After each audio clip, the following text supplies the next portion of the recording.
In this video, I'll show you how to create a GitHub organization. A GitHub organization is useful when you want to manage projects with a team, company, school, community, or group of developers. Instead of keeping repositories under one personal account, an organization lets multiple people collaborate in one shared workspace. First, open GitHub in your browser and sign in to your account. Once you are logged in, click your profile icon in the top right corner of the screen. From the menu, select your organizations. On the Organizations page, look for the option to create a new organization. GitHub may show different plan options, including free and paid plans. For most basic projects, the free plan is enough to get started.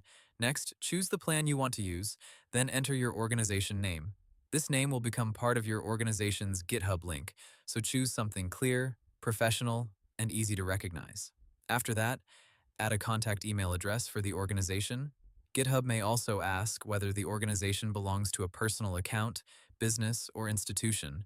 Choose the option that matches your situation. Then, you can invite members to join your organization.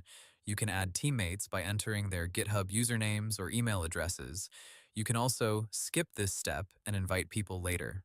Once the organization is created, you can start adding repositories.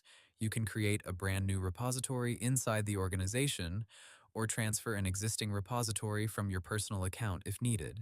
Inside the organization settings, you can manage members, teams, permissions, billing, security settings, and repository access.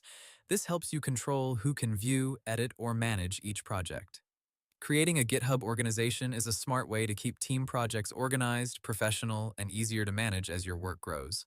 Hope the tutorial was helpful. Subscribe to my channel and see you in the next video.